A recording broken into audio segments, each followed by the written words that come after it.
This can be any lower carb, higher fat diet, and fasting. It can be like a 1-2 punch. So say you're in treatment and radiation and chemotherapy, maybe some integrative therapies, right? We can utilize this diet, whether it's not eating, and we always want to be working with somebody when you're fasting, or a ketogenic diet or a low carb, high fat. It's sensitizing the cancer cells because we do know that they love glucose. That's their preferred and easiest food source. They're cruising around and they're like, geez, I don't have anything, geez. And they get tired. Here's our 1-2. And then you come in and punch it out with whatever those treatments are. That's an awesome tool. Welcome to the Forward Think Tank podcast, a place of hope, inspiration, and education around holistic health and healing. I'm your host, Jamie Mazza, a holistic health coach, mental health advocate, and dancer. Join me as I share out-of-the-box conversations with integrative doctors, healers, and exceptional forward-thinking individuals thriving on the other side of their health challenges, as well as stories from my own personal healing journey. Thank you for tuning in. I'm so happy you're here. Hello, friends. Welcome back to the Forward Think Tank. On this week's episode, I sit down with Jen Nolan. Jen is the owner of Remission Nutrition based in Colorado. She is an oncology nutrition consultant, speaker, and educator. I was so thrilled when she agreed to come on the podcast because she works with the metabolic approach, the approach that I feel like I've gotten a degree in over the last 2 years. She is an expert in this field, and we dive deep in this conversation into metabolic flexibility, why it is important to do a bit of carb restriction when you are facing a cancer diagnosis. We go also into the layers of emotional healing and why it's so important to look at a 360 approach. She also talks about the approach she takes when working with her individual clients at Remission Nutrition and why it's important to take a look at the whole person. This conversation was, I feel, a really important one because I get a lot of questions in the experience that I have lived the last 2 years. As a health coach, I feel like everything I knew about nutrition the last 2 years has gotten flipped upside down on its head. So it has been a huge learning curve for me, also an opportunity of growth to understand the world of nutrition when it comes to oncology and why the metabolic approach can be so incredibly healing. Jen has an incredible background. To give you a little bit more about her, she has over 2 decades of experience in holistic and clinical nutrition. Jen is a passionate advocate for personalized, root cause, and metabolic-based care. Her work blends cutting-edge nutritional modalities with deep respect for mental, emotional, and energetic aspects of healing, because true wellness happens on every level. Jen holds a BS in food science, human nutrition, and dietetics from Colorado State University, a master's in holistic nutrition, and multiple specialty certifications, including oncology nutrition consulting, nutrition genome practitioner, and metabolic balance coach. She's also a certified Reiki 3 practitioner through Reiki Colorado, supporting clients in reconnecting with emotional balance and energetic resilience alongside nutritional care. A proud graduate of the Terrain Advocate Program through Dr. Nasha Winter's Metabolic Terrain Institute of Health, Jen has served as a mentor to TAP students and also as a guest instructor in Dr. Nasha's Metabolic Terrain regenerative medicine courses, where she trains practitioners in metabolic nutrition and individualized terrain-based care. Jen's clinical work focuses on therapeutic ketogenic diets, autoimmune protocols, metabolic terrain balancing, and precision nutrition, utilizing genetic testing through nutrition genome and various functional testing methods. What truly sets Jen apart is her ability to weave mindset, emotional well-being, and spiritual nourishment into the healing process. So important. Clients quickly discover that working with Jen means receiving compassionate, personalized, and whole person guidance, where food is medicine and your emotional landscape matters just as much. Jen, I am so thankful for your time on this podcast today. It was so refreshing to talk to you. You hit on so many important aspects of the healing process. We talked about the emotional piece. We talked about how it's important to do that inner work, but we also talked about meeting people where they're at. And if you are somebody who is newly diagnosed, you're not sure how to navigate the world of nutrition, maybe you've been told by your oncologist that you can just eat whatever you want. I think Jen and I are living proof that we understand the mechanics of how food affects our body. The work that she does is just a true testament of how we can use nutrition as a tool, and, is very reasonable and realistic when it comes to different dietary theories and different ways of approaching things. So I do pick her brain a little bit on that, and we debunk some nutritional myths. It is a conversation that I felt so connected to because I have been doing work as a health coach for well over a decade now. And to see somebody who is equally passionate about this work, working in oncology, she talks about how she got into this whole world after seeing her mom live through a breast cancer diagnosis and lived many years beyond the initial diagnosis, which was so beautiful to hear.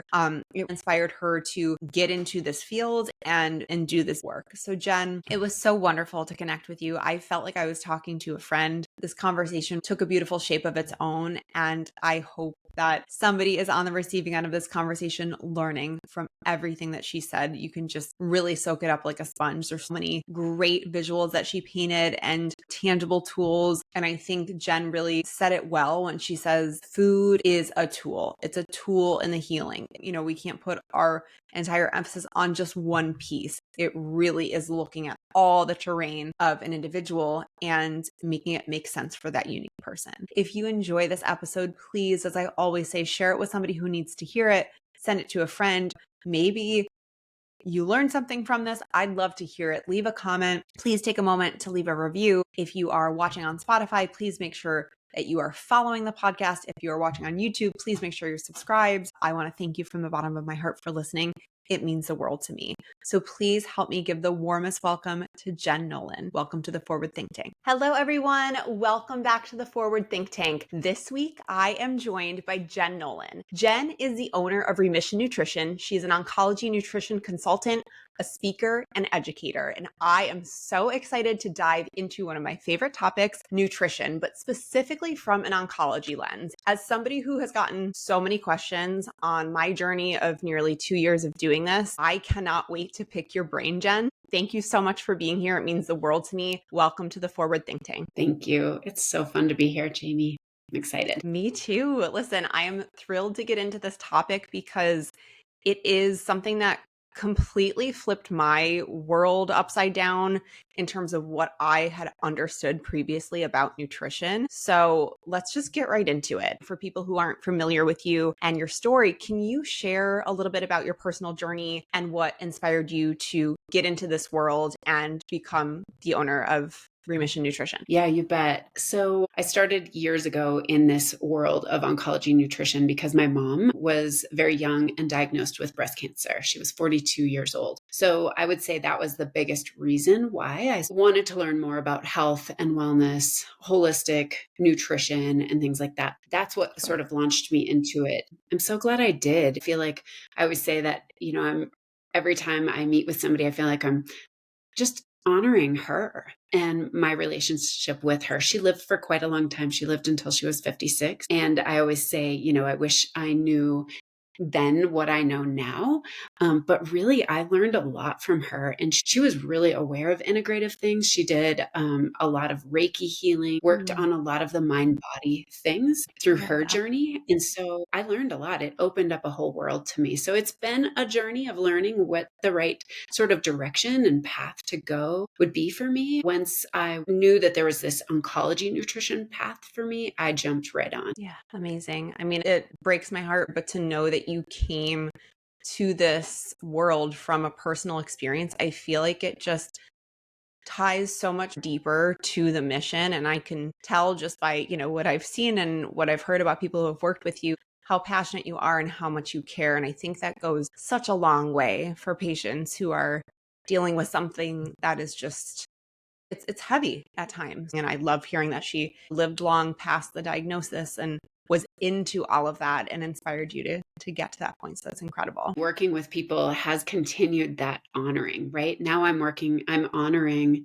through this work all the amazing people I get to work with because I get to be on the journey with them. And that just keeps me going. Absolutely. It's beautiful. I mean, I have no doubt that you really bring a lot of hope and and so much information to people who are just not sure like of the next steps and what to feed themselves. It becomes so overwhelming when you're faced with a cancer diagnosis. So I love seeing people like you in this world helping people better understand how they can help themselves. So was there a gap that you were seeing in the traditional oncology nutrition model that you wanted to fill? I mean, I think that goes without saying, obviously, understanding what a little bit of like your family background was. Where did you see those gaps? And then how did you apply it to the work you're doing today? Yeah, I mean, it goes back to school, right? When I decided that I wanted to learn more about dietetics, really, because that was at that time kind of the way that I knew of, right? So I'm going to go back to school. I'm going to become a dietitian, registered dietitian. So I signed on and I get my 4-year degree in dietetics and food science. And I was like, I can't do this. This is not my place. So I did not wind up going through the registered dietetics track. I ended up going through more of a holistic nutrition track, which really fed me in a far different way. I'm very thankful for the science education that I received, all that background understanding, various lab work markers and all those things. And it's very important. I knew that it was not for me necessarily. I went more the holistic route. So I would say the gaps in that were, it felt in the dietetics role, it was a little bit less about being about health. It was more about like what to feed somebody and what not to feed somebody if they're on a feeding tube or if they have a bowel blockage and all of those things are quite important. And it wasn't where I wanted to be. I wanted to talk more about holistic health. And that's what I've done. So it's more like using food as healing medicine, right? That's where I found my place. I love that. For people who are listening to this conversation that may not be familiar with the term metabolic nutrition, how would you define that for the audience? So metabolic health or metabolic nutrition, to me, metabolic health or metabolic nutrition is at the very backbone of what we do and what we want. So if we can have metabolic health by eating a certain way, eating at a certain time of the day, eating certain foods with other foods, honestly, it's about balancing blood sugar, right? So if we are metabolizing correctly, if our blood sugar is balanced and we're not on, say, that blood sugar roller coaster that so many people are on, hopefully it will create less inflammation. It will be better for our hormone regulation, right? We know that insulin is a hormone. And if our insulin's all jacked up, then the rest of that hormonal orchestra can be jacked up too, right? So if we are on a good balance, we're not getting tired late in the day and needing a nap or a cup of coffee. We're not waking up famished. We can go a bit without food. We can give our GI a break, right? So metabolic health to me, or metabolic nutrition, means whatever we're doing, and for everybody it's different, but whatever we're doing, we're working to be in balance, right? And so if we're on a blood sugar roller coaster because we're eating nonstop all day long, we're eating late at night, we're not sleeping very well, right? If we're not sleeping very well, the rest of us is out of sync.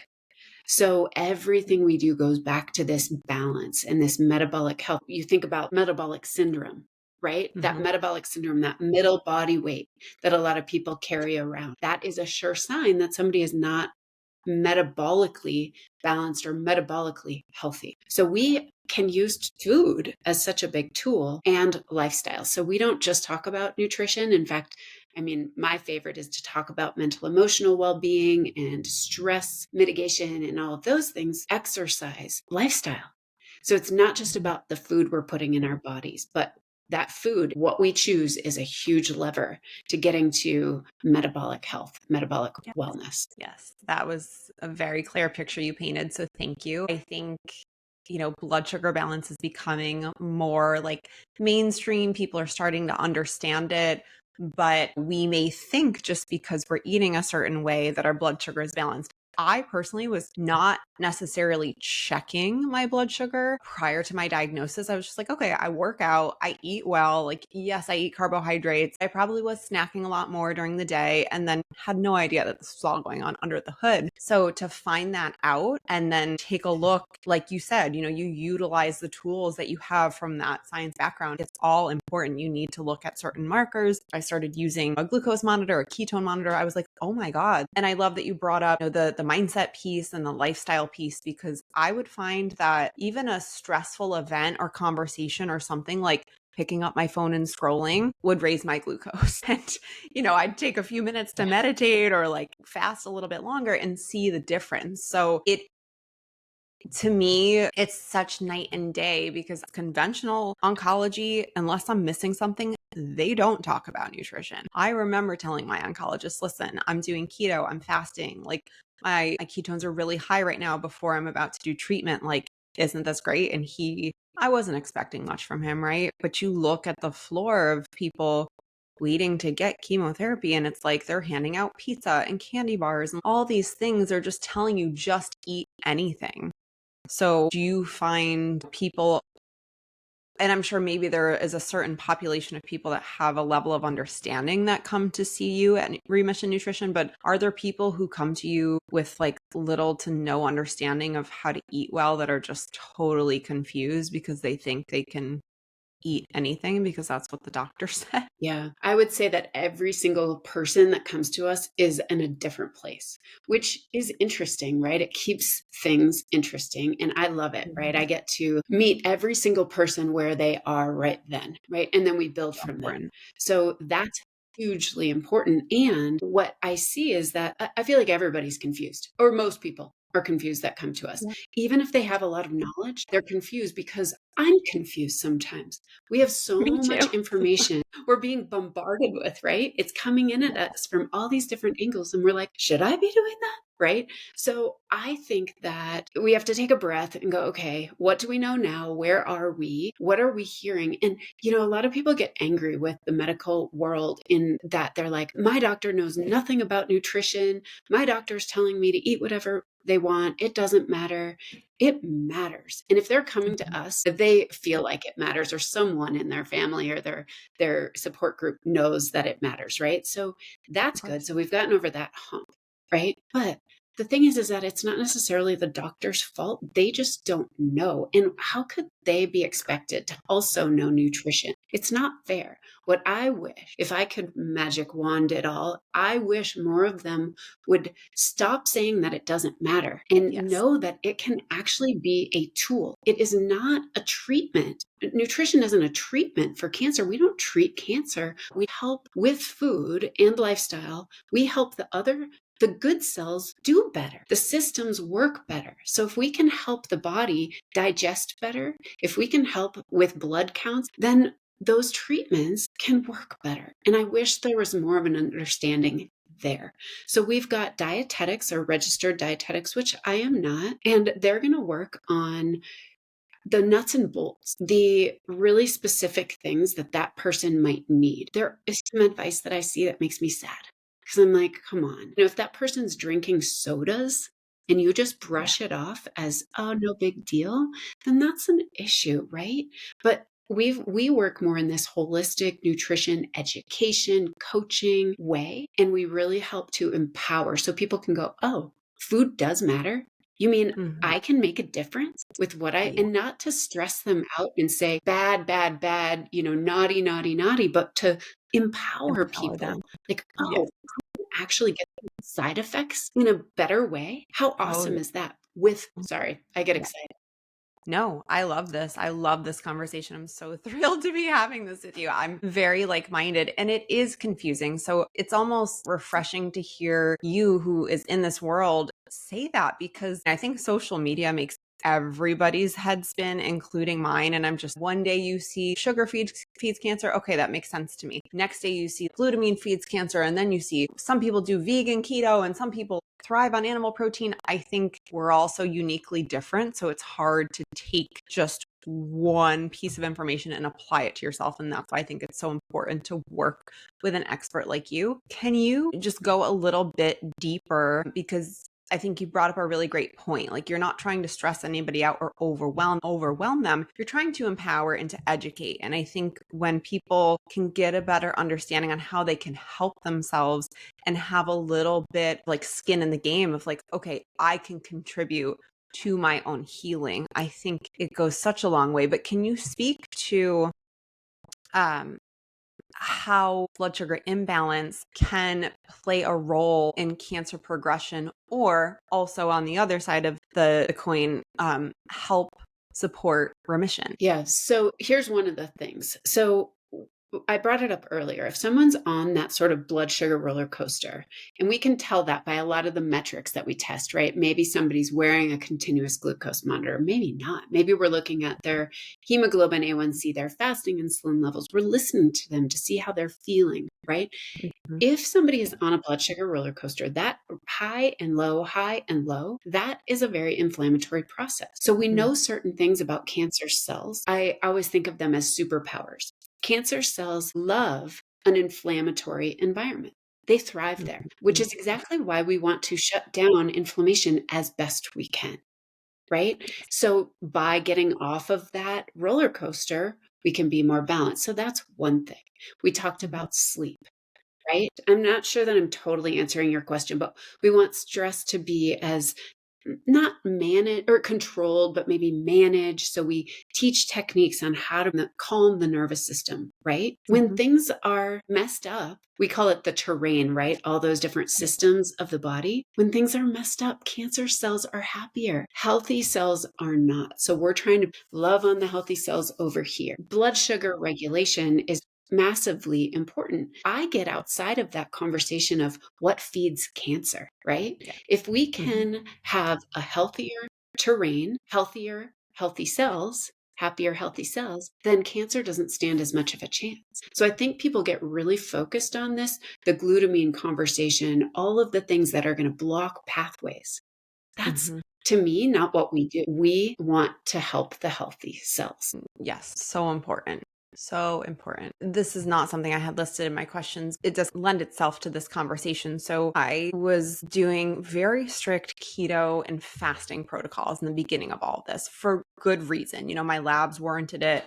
Inflammation was sky high. There was a lot going on, autoimmune flaring in the background. So there was a lot of different factors affecting it. And I'm curious how you work with patients and how long you keep them on certain protocols. I'm sure it's dependent on a lot of factors. But, I got to a point where I'm like, okay, like I can be very in tune with my body. So I'm like, I feel like just a little bit of carbohydrates to help gain some weight back, especially after doing all the fasting after surgery. Um, the whole idea of metabolic flexibility, everything that felt so rigid in the beginning. And then I do follow, Dr. Nasha, and I remember her talking about like metabolic flexibility is the goal. And it was like, huh, so refreshing to hear that. It's like, okay, I don't need to eat super strict forever. Can you talk about metabolic flexibility a little bit more and what that actually looks like and what that would mean for somebody?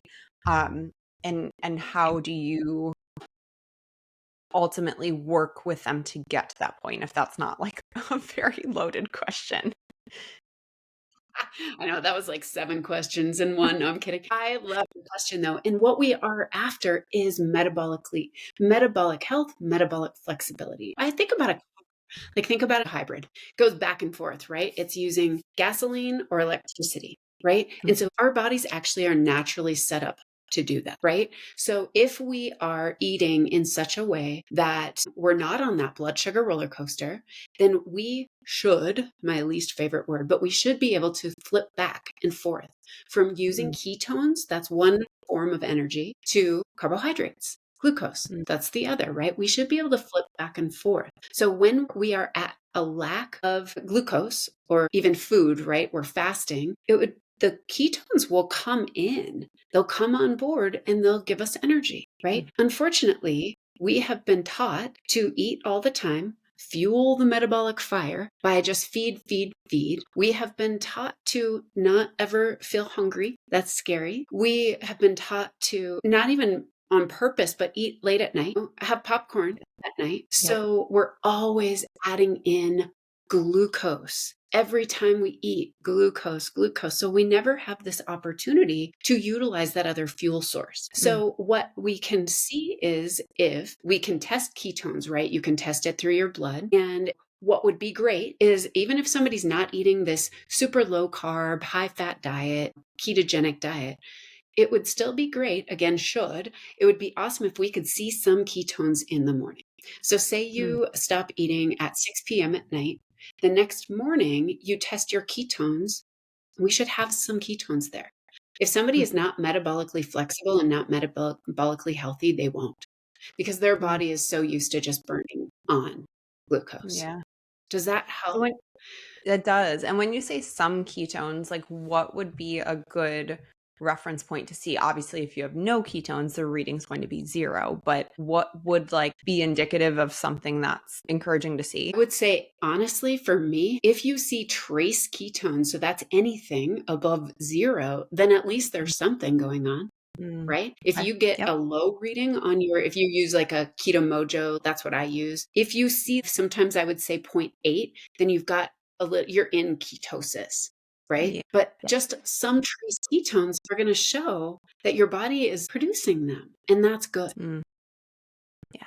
So it's Yeah. that lever, right? We can go back and forth. Yeah, that again, very well demonstrated and articulated. So thank you for explaining that. In terms of the keto diet and knowing that you work with, I'm sure, a patient population of so many different types of diagnoses, do you always recommend keto to everybody across the board? Or are there certain situations where you may approach someone's diet a little differently? The answer is no, the short answer. And I will just say, just to make sure we specify we work with clients, not patients. So as a consultant, we're client based.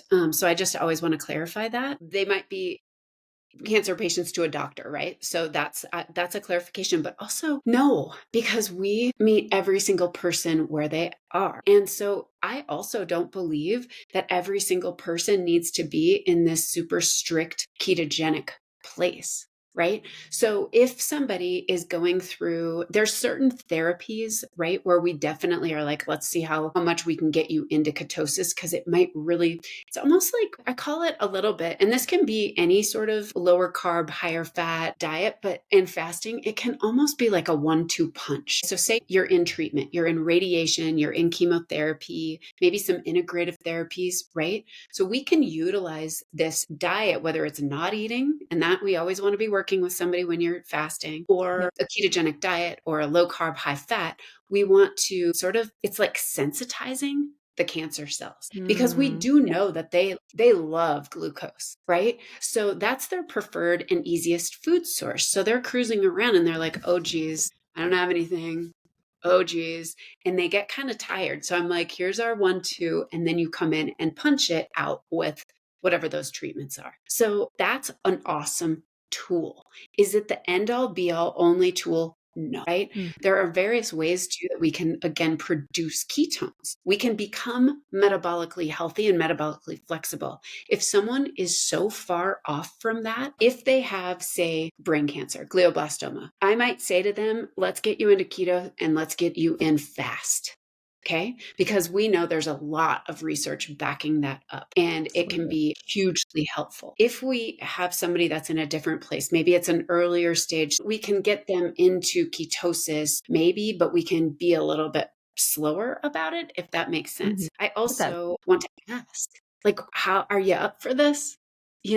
I will support anyone. I will say that if somebody is vegan and juicing or eating raw vegan juicing, that's a trickier one. So, those conversations, I will work with anyone and I will support depending on the reasons. And I also really try to encourage, like, will you eat some fish? Can we get some animal protein in? Can we cook some of that food? Because we know that the body just does better, especially when undergoing treatment with cooked food. It Yeah. just can Yeah. digest it, utilize it better. So, you can tell I could go on and on and on, but every single I love person's this. different. I love, I love I a wanna, like, ketogenic poke diet. holes at it because 'cause I'm And like, "Okay, how controversial can we get?" Um, right? yeah, it's Well, I do love a ketogenic diet. And I see so many people that they come to me and they're like, I tried keto, it didn't work. And I'm like, mm, okay, let's talk about this. Let's back up and let's troubleshoot. And so if you're working with someone who can kind of be troubleshooting with you and educating you, there are a lot yeah, of people that you. think it's just like almost paleo. There are a lot Mm, of people that have never tested for ketones. We cannot just guess. We have to look. And then Everybody's goals are different. So my job is to help look under the hood, help understand the person, their history, what they're doing, and troubleshoot. It's like being a private investigator. I always say, I love it. Right. But everybody reacts differently. So some people might produce ketones really easily and some people not as easily. So it's just part of what we do. We work to find the best sweet spot. Yeah. I mean, again, all really great feedback to hear because I have my own unique perspective and experience that brought me to this point, and I do have an understanding. But I think for people who are coming to this episode listening and maybe are newly diagnosed and don't know where to start, it can feel so overwhelming to get super strict right off the bat, dive right into something, feel like, you need to create all this stress and pressure and do it perfectly. So I'm sure it's giving a lot of people a little bit of relief to hear that you do meet people where they're at. If I can ask, since you brought it up and my mind initially went to, and I'm not going to, name names on here because I think everyone has ways of healing that help them.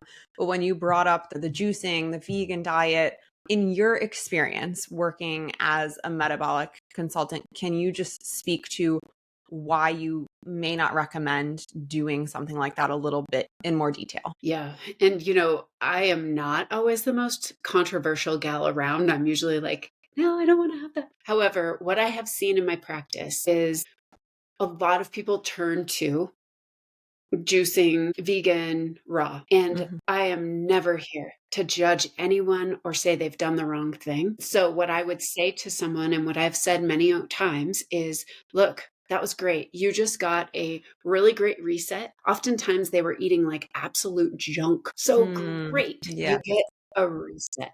Good job. And now what I see is when people come to us, there can be some malnourishment that we see in the lab work. We see like being depleted. People they've lost a ton of weight. They have no energy. They're freezing cold. They're depleted. And so this is where we ease back in. So this can be controversial too. I'm very plant forward. I love plants. I think plants are magic, or I wouldn't be doing what I'm doing. So there's a lot of people that are maybe talking carnivore and plants maybe aren't so great. And so there's another side of a spectrum, right? We can utilize that too. I'm like, oh, carnivore, we've got major gut issues. Oh, we can get a really great reset, right? So everybody's different. We use these things as tools, right? So for me, I'm very plant forward. Big soapbox of mine is plant-based. They're like, I'm plant-based. I'm like, great. Let's be plant-based and let's eat some protein, some animal protein, some really good fish, and let's have a lot of fat on top of that. Let's cook our food so we can absorb the nutrients. So I am not about like judging anybody with what they've decided to do. And again, it's probably a really great reset button and cleanse, especially if somebody's been addicted to sugar and eating a standard American diet. Great. So that's where I sit with a lot of that, if that answers your question.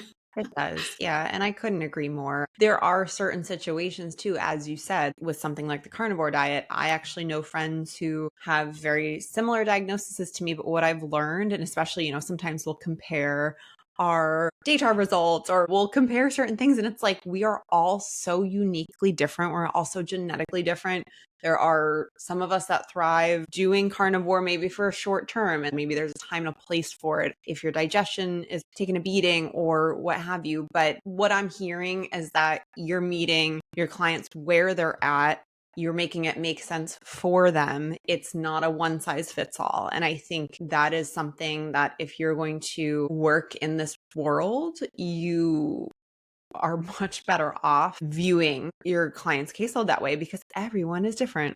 So yes, I am 100% on board with all of that. When you meet a client for the first time and they come to see you, can you talk us through what that journey looks like when they begin at Remission Nutrition with your team and what they can expect through the process? Yeah. Absolutely. So we have two consultants right now. So it's myself and Sarah Stratton, who is amazing. She's a breast cancer thriver. And so she has her story too, which is really lovely. And she also does some specialty work in exercise. for cancer, which is really cool. So she's certified in that arena, which I love. So we kind of do a little bit of matchmaking, right? Like, who do you think is a good fit for you? Who do you resonate with? We've got a lot of information about the team on our website. And when they sign up, we have a package that they can do, or a single session. Our initial consults are 2 hours. And everybody's like, oh my gosh, that's so long. And it goes by so Needed. fast, right? Yeah. So we do gobs of intake, and that also can be a little bit annoying, but the more we know, the better we can serve, right? And so we do a lot of digging and we ask a lot of questions to determine where somebody's at in terms of the health of their terrain, mental, emotionally, where are they? How is their sleep? How is their digestion? We get a lot of information. Of course, we do a food intake. It's a 3-day sort of log where you put in your food intake, your hydration, all of that. We also do, one of my favorites is it's a narrative.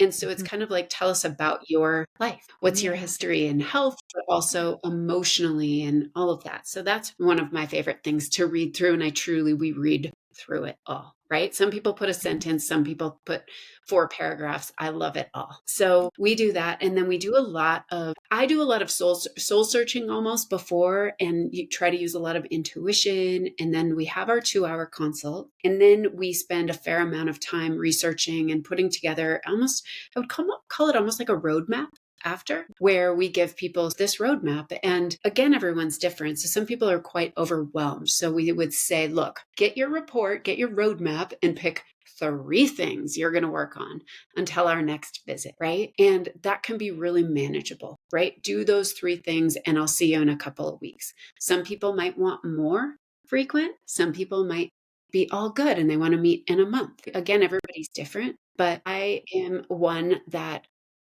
a big proponent of I want to lean in and I want to hear you and I want to feel you. I don't have an agenda. I get into a visit and we bounce all over the place. And then I always say, I'll bring it back together for you in an orderly fashion in my notes later, right? I just want to have a really meaningful, helpful conversation. It's so fascinating because we're all different. I get a window into lives in all places, and I learn so much from my clients. As I'm learning from my clients, then I'm able to pass that on. So it's a really beautiful system. I would agree. Yeah. I love hearing that you take your time to dive into that 2-hour conversation, because there's so much to be captured.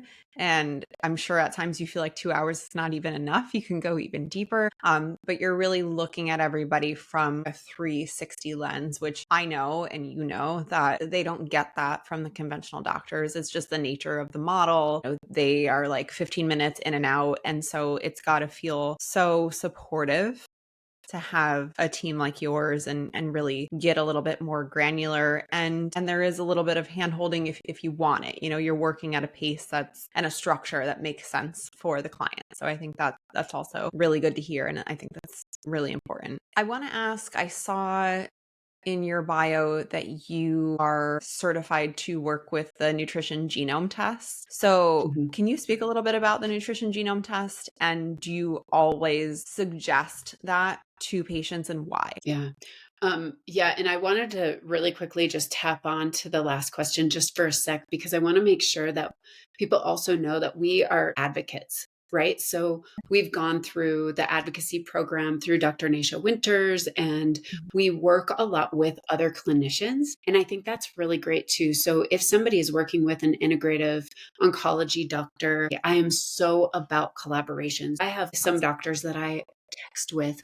We go on a walk and we maybe download some cases back and forth. So that's another thing. It's not only do you have that longer time to really be seen, heard, all the things, but you also have that collaboration. And it feels so good when you can know that people are talking behind your back in a good way, right? In a productive way. So that's another thing that we do. I just need to make sure I mentioned that's I'm glad you did, because it was a thought that I had. I wanted to speak to it. I know you're, of course, a trained advocate, and you and I were talking before I started recording about some of the doctors that I've worked with that you know, and a lot of people who have reached out to me over the last 2 years. I always encourage them build your team. And I think that's what you're saying as well. You are willing to have conversations. You're willing to have a sense of teamwork and a bigger support network for your clients. And it always feels good to have a team behind you, that also is seeing eye level, educating you, looking at the blood work, doing all the things, and you're communicating with their doctor. I think it just makes the whole experience, again, which is not easy to go through, it feels really great knowing that you're willing to go that extra mile to make those connections and help your clients, I'm sure, just feel like that much more supported on their journey. So thank you for bringing that up. Yeah, because there's nothing worse than getting this piece of advice, this piece of advice, and this piece of advice, and you're like, I have no idea what to do. So if we're collaborating and communicating, then they're getting really cohesive information, and that's really helpful. So yeah, it's awesome. And so about the nutrition genome, it is one of the tests that I've been trained by the company. So I really like that test. There's another company that's 3x4 genetics, and they're great too. I just know the best. I've been using it the longest. The other one's newer. So either one we work with, but I don't think that for every single person, you have to get your genetic report, right? There's a lot of expense in this world. I always want to be really, really conscious about that, right? A lot of people are testers, right? They just want to test. They spend gobs of money and they do nothing with the tests. So that's a thing, right? So if you're going to use, right? And the test, like the nutrition genome, and your listeners probably know this, or some of these other genetic tests, they are basically taking our DNA. So the genome is a cheek swab that gets your DNA from your saliva, which is sort of like the map, right, of our DNA. But they don't report on our entire genome, right? Nutrition genome is very research driven, and they will report on the things that they're comfortable with and in the realm of nutrition, lifestyle things. So that's why I like it so much, because it's talking about the things that I talk about. Right. So you might go to ancestry.com and they have your whole genome, but they're not reporting on the whole genome. They're reporting on what is interesting about your ancestry, right? Where you come from. So there's all kinds of companies out there. I like that one. It's the one I'm the most versed in. We can also look at some of the gene lists so we can learn more. And there are some great things we can learn. If you get your genetic report, it is what your potentials are. A lot of people think it's diagnostic and what is. That's not what is. It's what could be. So we just use that information to go, we might want to eat a little bit differently because of X, Y, and Z genes, right? You might be better set up to eat less saturated fat from animal products. Okay, let's focus more on plant-based fats. Right? You might be set up better to fast. It might feel better for you, but that doesn't mean we want you fasting or don't want you fasting. We still look at the person and decide what's best for them. So that's just like information. It can be really, really useful. What I always like to see, you get the whole grocery list with the genome. And I feel like that's super valuable, right? It's like a summary of the whole report. But if you go through that grocery list, I don't see anything in that grocery list that has seed oils or processed foods or sugar, right? So if all of us could just focus on eating real whole foods, we're going to do a lot better overall. We might not need to look at the genetic report so much. Yeah. That's my take on it. You just unpacked a lot of really great points. So I just want to go back. The first thing I want to touch on is one, like this is not necessarily diagnostic, it's information. I think that's just to hear you say that again is like, oh my gosh, yes. Like so many people need to hear this because I think people get so tied to some of these results. I know for me, certain doctors I was working with at the time were moving away from the nutrition genome and encouraging the 3x4. So I did the 3x4. The pictures and the visuals were great. I'm like, okay, I understand, but there was no grocery list. There was no breakdown. There was like some cliff notes of, okay, certain things may not work well for you. Then there was all these like different gene snips. And I'm like, I spent such a small fraction of time talking to my doctor about it that I'm like, what did I just spend all this money for? Because that's like the second thing that I'm glad you acknowledge that, because I try to be as mindful as possible to recognize what a privilege it is to be able to have access to some of this information. And I'm not going to lie to you, I took a huge step back from work. I'm doing this podcast, hoping that someday it will be something that creates a little financial abundance for me. But right now it's a passion project. And I am a very prideful person, I've learned. And when my family was like, let's set up a GoFundMe, you want to do this in a way that makes sense for you and that you feel good about, we want to support you. At first I was like, no. And then I was like, okay, maybe I need to accept that help. And doing that, like, I still get so overwhelmed and blown away by the support, but it provided means for me to be able to do a lot of these things. And so when people reach out to me and ask about my experience, I'm so grateful for it, but I am also not blind to the fact that it's unfortunately, I hope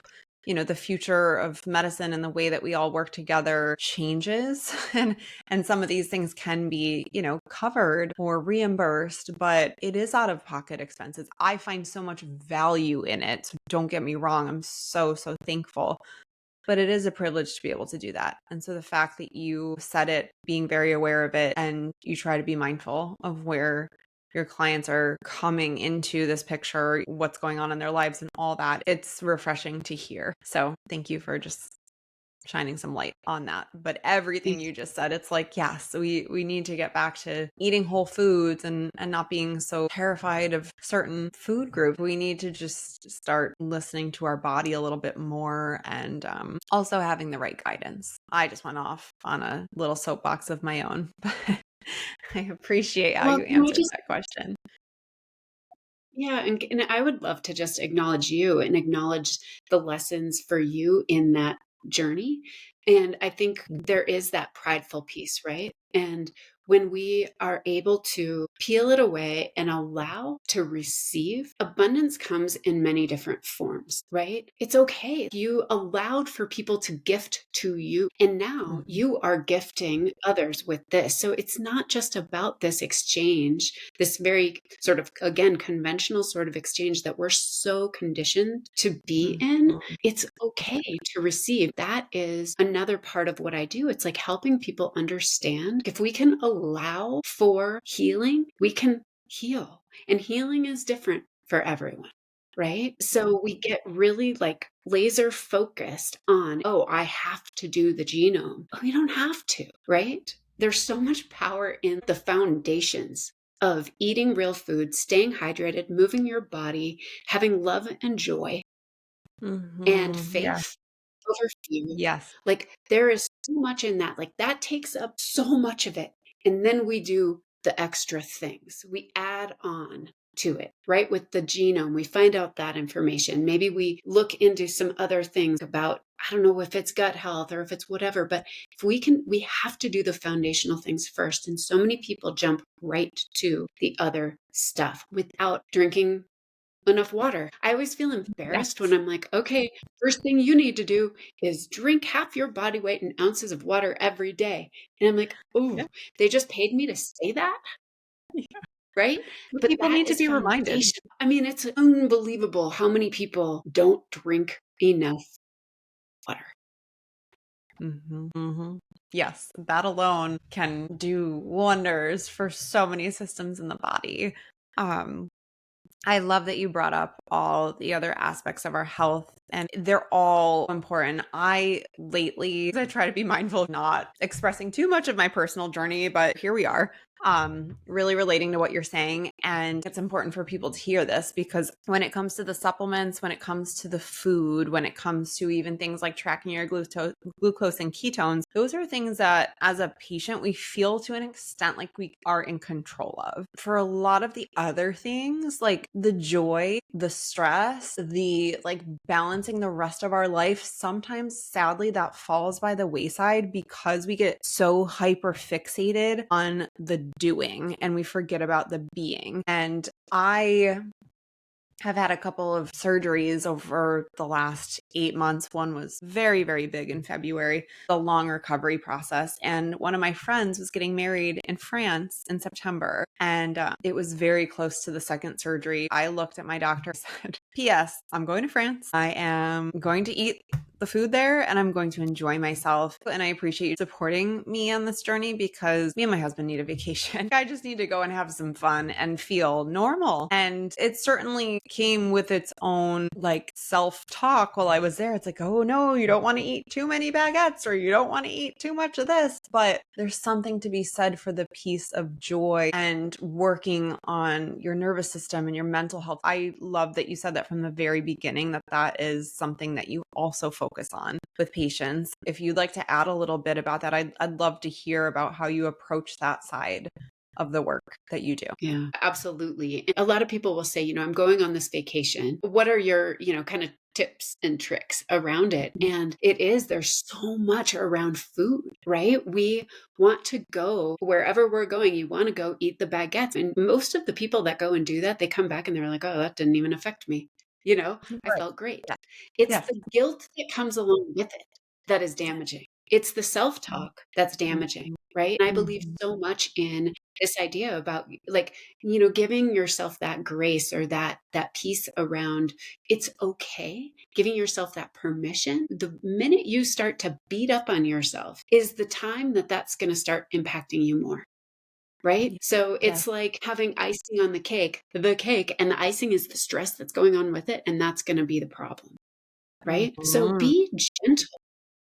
Now, we can get thrown out of ketosis pretty quickly. Say somebody's in treatment, they're in a high level of ketosis, and they don't want to kind of get out of ketosis. There are several reasons why, if that's the goal, we won't say, okay, now it's your birthday or your anniversary or whatever. Now go eat a ton of cake and ice cream. Right? So that might be a little bit of a different conversation. Instead, it is, okay, let's find some really amazing keto treats for you that are very celebratory, that taste really good, that won't Mhm. also shove you out ketosis. So it's a little bit different depending on what the sort of occasion is and where that person is. Because I don't love to have somebody in a really high level of therapeutic ketosis if they're undergoing treatment and all that, and then pop out of it a lot, because that's not overly supportive.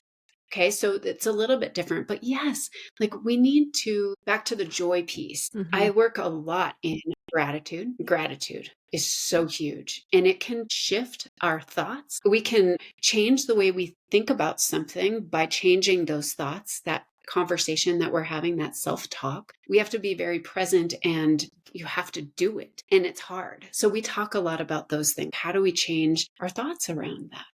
And how do we stay in gratitude when we get into more of a negative beat up on myself spiral? How do we get out of that? So yeah, we talk a lot about that. I One of my favorite journals is actually the 5 minute journal. Yes. It's really nice. I love it because it doesn't take a lot of time and it's really impactful. It's when you wake up, when you go to bed at night, anyone can do it. It's short and sweet, and it really does hone in on gratitude beautifully. You don't have Mhm. to be sitting there like writing forever about all of your feelings and then judging yourself for what you put down, right? It kind of gets to the point. I also do for myself, where I try to write 3 things that I'm grateful for and why, because that why is the part that really nails it in. It's like, I am grateful for this because it's really a Mhm. wonderful practice. Yeah. All great practices and all just really good things to remember because it can feel like if you're really going to focus on the problem, like there aren't things to be grateful for. But in reality, when you zoom out a little bit and like you let go of those reins and you start talking a little bit nicer to yourself, or like you said, treating yourself a little bit gently. I love that too. You do see the beauty in things and you see that there are things to be grateful and hold on to. And I think that opens up our hearts and just creates a whole ripple effect from a cellular level, talking about healing. And I admire you for doing it that way and looking at that and encouraging patients to think about that too, because it's all encompassing when it comes to the healing process. Sure. Mhm. For somebody who is newly diagnosed with cancer, what are the first, let's say, 3 nutrition related steps that you might recommend that they take? I love this question. One would be a little bit more around, well, one is sugar. If we can do like I don't love like challenges or whatever, but a 21-day sugar fix is really magical. There's something about it. So if we can cut out sugar, so that's one thing. And I'm sorry, right? Cut out sugar and see how you feel. Along with that, you need to be drinking enough water and all the things. And it really depends on how addicted someone is. It sounds real easy and it isn't, right? So sugar's a biggie for me. The next thing is more around the not eating piece. So eating 3 meals a day, balanced meals a day would be another thing for me. First is sugar. Second is not eating all day long, not eating at night. So that food timing piece. So if everyone could be doing like 13, 12, 13 would be great. 13 hours without food every day and have 3 hours between dinner and bedtime, I believe that their metabolic health can shift. Okay. So sugar, food timing. And then the other thing, which it again depends on where everyone's at. But if we can look at grain based carbohydrates and start making that shift away, we can also make a big impact. So I'm not like everyone has to be grain free, but it makes a huge difference for folks. Right. And if you have been diagnosed with cancer, we want to cut back on your carbs significantly. That's the best way to do it. Right. And that's harder. But the fortunate thing is that it's kind of trendy right now. It's a big thing. So you can get, food without grains fairly easily now. So that can be helpful. So that really cuts back on the carbs. I could flip flop that with processed foods, sugar, food timing, processed foods. Maybe that's better, but Yeah. grains are up there. And when Yeah. I say grains, I'm talking about, oats, I'm talking about wheat. I'm sorry, sourdough bread. I know it's delicious and it can be okay for some of us. It's just high in carb. It's not bad. It's just high in carb. And then the rice, cassava flour is used in a lot of things that are grain free. So while we Yes. get rid of the grains, it's made from a root vegetable. So it's still pretty starchy and carby, Yep. right? So if you're like, I'm going to go from those tortilla chips, corn's another thing. If I'm going to go to those tortilla chips and go to cassava flour chips, you're still getting a lot of carb, but it can get people away from the grains at least. So grains can be more inflammatory to the body, but they all are also very carbohydrate dense. And they give us some fiber, but if you could replace that with a bunch of veggies, you're fine on the fiber. That's my thought. Great points. Those are things that somebody listening to this could be like, okay, I want to just chime in too. I know I asked you for 3, but if somebody's listening to this feeling like that alone feels like a lot, start with just one of those. And I'm sure you would agree and say the same. Like start with one. Just get started. Just get started. Right? Just get started and start to learn without feeling so overwhelmed like you have to do everything. I love that Dr. Nasha will say it's a marathon, not a sprint, right? In time, you get there in time. You can't change everything at once. It doesn't work. We are looking for healing. So this is a journey and it's about lifestyle. It's not about a protocol, about a diet. It's about a lifestyle. So that's a totally different story. Yes, that's so true. While I'm doing this bit of rapid fire, do you feel like there's any nutritional cancer myths that are floating around out there that you would like to touch on or debunk from your chair? Yeah, that meat is bad is a really tough one for me. Most people, I've seen a lot of genetic reports, and I would say there are several SNPs or these little hiccups that we all have in our genes. There are several SNPs that show that a lot of people could do far better with animal proteins because of what they get from those foods, whether it's vitamin A or, various fats that they might get that might be a little bit better, B vitamins, right? That they might do better with if they're coming from animals. It's really important to think about dogma when we hear, oh, it's better to go eat a fake meat burger than a real burger. It's about quality of the food. It's about eating real food. That is a processed product. It's got a bunch of junk in it. Eat real food. Don't eat so much of it. Make sure you know where those foods are coming from. Know your rancher, know your farmer, but don't just call meat bad. I always say we are what we eat, but we are what our food eats, right? So And true. so Yes. So true. eat real food and don't get too caught up in the meat is bad. That's a tough one for me, and I don't believe it. I believe some of us can do quite well on a vegan diet, some of us, Yeah. right? And they need to be doing it right. So they're eating real food, Yep. right? You have to be really diligent to get enough of your needs from a vegan diet. And it can be done. And some do better than others. And that's probably our genetics, where we come from, all of things. But eating really high quality fatty fish, good meats, I see it. People do a lot better. Yeah. Yeah. And Like I'm that going to one. say this really quick. Let me Please. just also say I'm very sensitive to folks that are doing it for various reasons around animal love and all of that. And I honor that. And like I said, I will not say, no, I'm not going to work with you if you won't eat fish or you won't eat eggs or you won't eat meat. I'm not saying that in a judgy way. I just think from a cancer perspective, when people say that meat causes cancer, that's the part that I want to debunk. Yeah. Thank you. Thanks for clarifying that. Yeah. Also, just making note that you're not putting a stigma on anyone who's saying, for ethical reasons, I choose to eat this way. Well said. I couldn't agree more with that myth. So thank you. I want to ask you if you think there are any things that lend to the conversation that we've had so far that you feel like we've left out. Yes. I think that back to that healing piece, I feel like you said it so well earlier. There's things that we can control, right? We can control what supplements we pop into our mouth. We can control what foods we put in usually. We can go get test. And if we are not working on our mental, emotional well being, whether it's working through some past traumas, which we all have, whether it's really working on our true selves and that true self love, I don't think that true healing can happen. And so Mm, I am such a proponent of working through a lot of that stuff. And I'm not a trained therapist, of course, but I can get the ball rolling sometimes when somebody might be a little bit stuck. Some people also, they do the work. Like they're like, well, I go to a therapist every week, I meet a therapist, or I do all of these things. And it's like, are you actually really in it? Are you really yeah. truly present Embodying. in it? Yeah. Are you feeling it? Mm-hmm. Or are you going through the motions? Right. And Mm-hmm. it's hard and it's also beautiful. So that's something that I've seen when people are in that place of really being present and really here to heal. That's when I see the healing happens, I have to say. I just got chills because I know how important that is. I have felt that from the very beginning in my own journey. And I talk about it with a lot of friends that I've made in this particular category that I find myself in.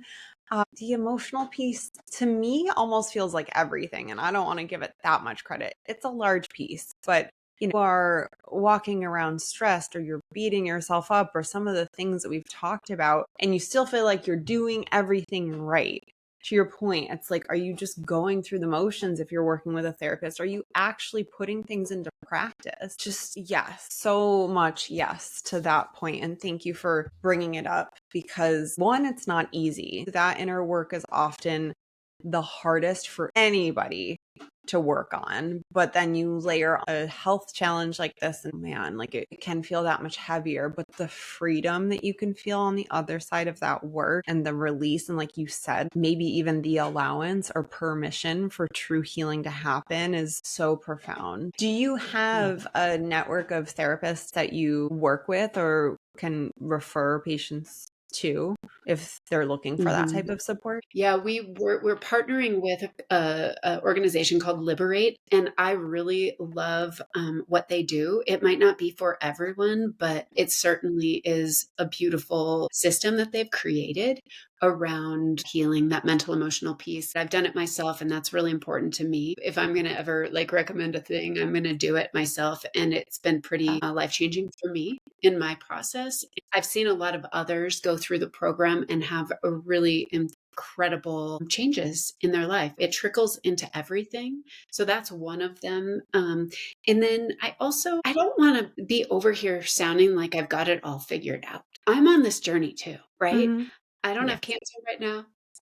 I'm on this journey too. So I am always learning and growing. And that's what I want to do in my life. And that's what I want to inspire others to do while they're on a healing journey. We're learning, we're growing, we're expanding, we are receiving, that's part of it. I just want to be on the journey in a really beautiful way. Yeah. I mean, I know this is the first time we are meeting each other, but I can feel your genuine heart. And this whole conversation just feels like a warm embrace and a big nod to so many things that I've learned on this journey. So I can feel your compassion. And as you shared from the beginning, like your story, seeing your mother going through all this, like none of us are perfect. I have not at all gotten that feeling from you that it's like my way or the highway and I know it all. I love the fact that you even said it at one point that you're always learning from working with your clients. I think when you can have that mindset of a learner, no matter what chair you're in life, it's always going to serve you well. So thank you, Jen. Yeah. Are there any books that you may recommend to somebody who is looking to improve their nutrition from an oncology perspective that could be a good resource to read while they're getting started? Yeah, I mean, right behind me, I've got kind of intentionally, but my favorite book is The Metabolic Approach to Cancer. And it's by Dr. Nisha and Jess Higgins. And it's a beautiful book to kind of get us started on the terrain. There's some good recipes in the back. That's a really good one, I think, from an oncology perspective. Our website, too, has a ton of resources. I've done various classes. So there's a piece, I can send you the link to that spot on our website, but it's cool because there's an organization where we've done a lot of these classes with, where they're called Food for Thought, and the organization's called Believe Big. And so Okay.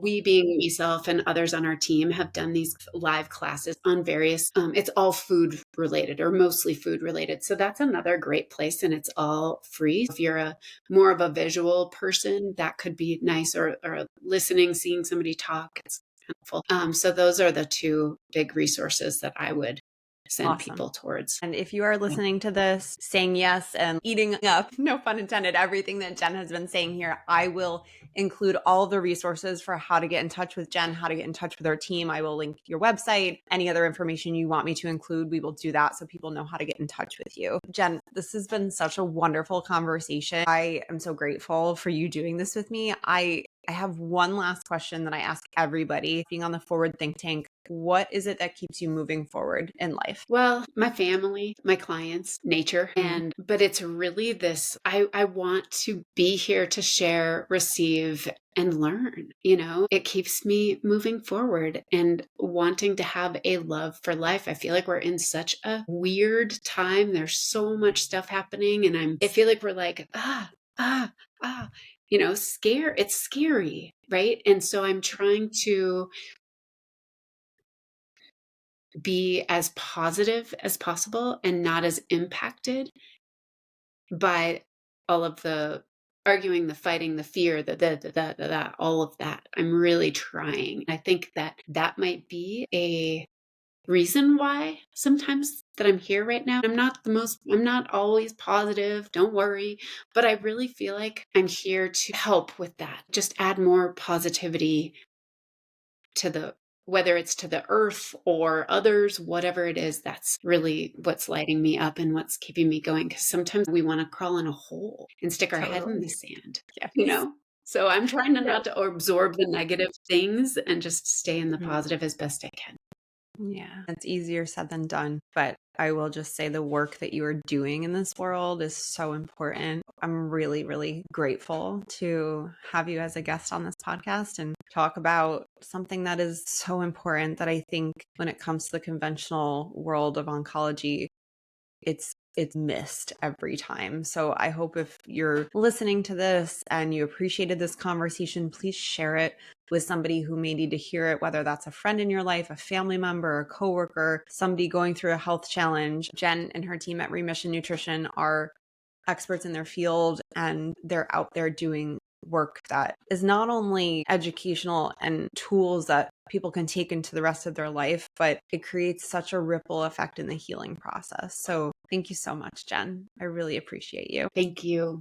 What an honor. Hello, friends. If you enjoyed this episode with Jen and find yourself in need of nutritional oncology support, for yourself or a loved one, Jen and her team at Remission Nutrition were kind enough to extend a special offer of 10% off their starter package using code JAMIE10, that's JAMIE10, which includes a 2-hour initial consult and deep dive into your health and 2 60-minute comprehensive follow-ups. Known worldwide, Remission Nutrition is the go-to expert for oncology nutrition and metabolic optimization. Their experience is vast, having served clients for well over 15 years, and their passion lies in enhancing metabolic and mitochondrial health. By concentrating on the Terrain 10 factors, blood sugar, digestion, immune function, inflammation, circulation, toxins, stress, biorhythms, genetics, and hormones, they implement tailored nutrition and lifestyle strategies to unlock the best opportunities for each individual's needs. And as for their namesake, Remission Nutrition, they work with clients facing cancer and other health challenges to foster resilience and empowerment. They also work with those looking to uplevel their health and lifestyle practices to help create an unfriendly environment for cancer and other imbalances to form. So again, if you are interested in working with experts in this field, I invite you to check out Remission Nutrition, take a look at their starter package, and you can get 10% off with code JAMIE10, that's JAMIE10. Offer expires February 1st, 2027. Thanks, friends. Enjoy. Did you enjoy this episode? If so, I would appreciate you taking a moment to please leave a 5-star review. Every review helps visibility with this episode to reach more people, and I am on a mission to help people learn alternate resources to support themselves in their healing journey on their road to health. So please take a moment to leave a review, leave a comment. I read every single one and I respond back.